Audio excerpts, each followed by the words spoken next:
Maraming mangingisda ang umaasa sa dagat para sa kanilang kabuhayan. Pero kapag may bagyo o masamang panahon, napipilitan silang manatili sa pangpang at walang kita.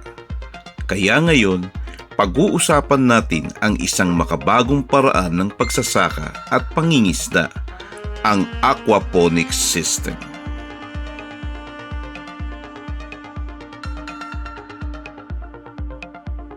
Ang aquaponics ay kombinasyon ng aquaculture o pag-aalaga ng isda at hydroponics o pagtatanim na hindi gumagamit ng lupa.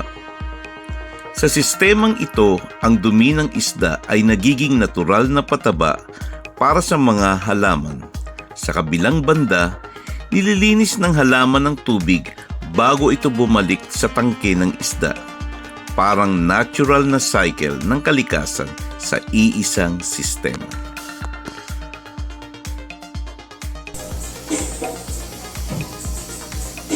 Ganito ang simpleng proseso sa aquaponics system. Pinapakain natin ng mga isda. Ang kanilang dumi ay naglalabas ng ammonia. Mayroong bakterya na tumutulong baguhin ito bilang nitrate, isang nutrisyon na gustong-gusto ng mga halaman. Sinisipsip ito ng mga halaman at pagkatapos ay bumabalik ang malinis na tubig sa tangke. Kung ikukumpara sa hydroponics na gumagamit ng kemikal na abono, ang aquaponics ay mas natural at mas mura sa katagalan dahil ang mga isda mismo ang nagbibigay ng sustansya. Ibig sabihin, dalawa agad ang produkto, ang gulay at isda.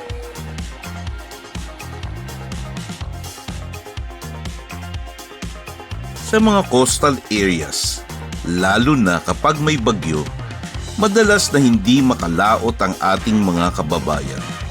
Pero kung may aquaponics system ka sa bukuran, kahit may unos, pwede ka pa rin kumita. Imagine, kahit hindi ka makapunta sa dagat, pwede ka pa rin manghuli ng sariling tilapia at mag-ani ng gulay tulad ng lettuce, kangkong o pechay.